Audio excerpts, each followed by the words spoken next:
What's it like to have Traverse Salisbury back after being out so long? Well, I think he brings a lot to the table in that he's an older player, so he brings some maturity to the room. He's a popular guy in the meeting room. But, I think he brings presence in that he's a 300-pound guy, and we're a little short on those guys right now, so I think he brings a lot to the room. So it's good to see him out there working into the reps. Where is he at right now physically? He had a good week. We just let him go this week, and kind of let him kind of manage this situation. He did great. Is he close to being able to play in a game? Oh, absolutely. Yeah, I anticipate him being on the field Saturday. Who else, guys that played maybe 5 or 6 guys up front, who's maybe closest to adding to that rotation? Well, I think Jalen Miller's got a role in some pass rush situations, a little bit like Vereen last year. I think he adds a little spark to pass rush. Nice to get Salisbury back in there. And, other than that, we're just continuing to make progress and trying to get more guys ready.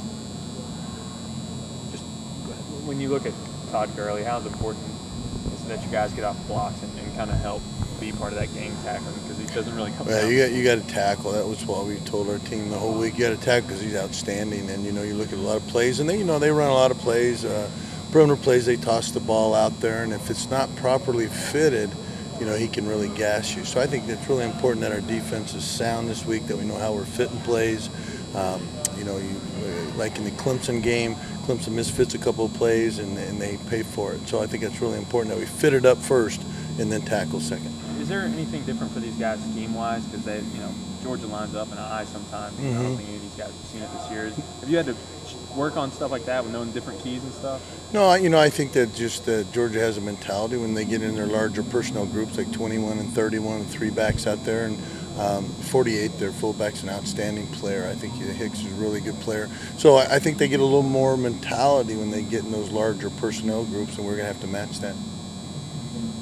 Back to Salisbury, do you put him on a snap count, or you just at this point let him go? And kind of this week in practice, I told him we had to do a good job communicating. I'm going to roll you in there, and you just let me know how it's going. And I really, to be honest, didn't get any feedback, so he's just kind of out there rolling in and getting it done. So I anticipate the same thing on Saturday. We'll just get him in there and we'll communicate and see how it goes.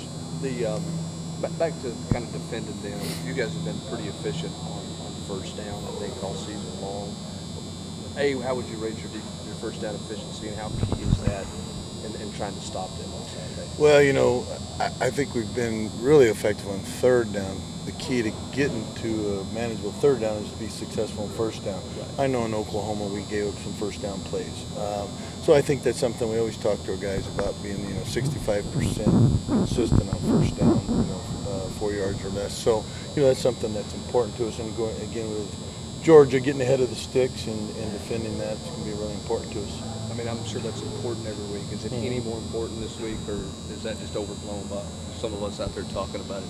Well, I think it's important this week because you don't want them to get into the groove, where they're just running downhill at you all day. So, I think getting out there and being productive on first down is really key.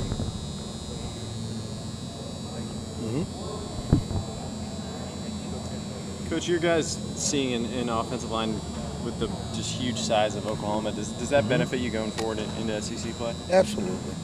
I think that was a big question mark going into Oklahoma.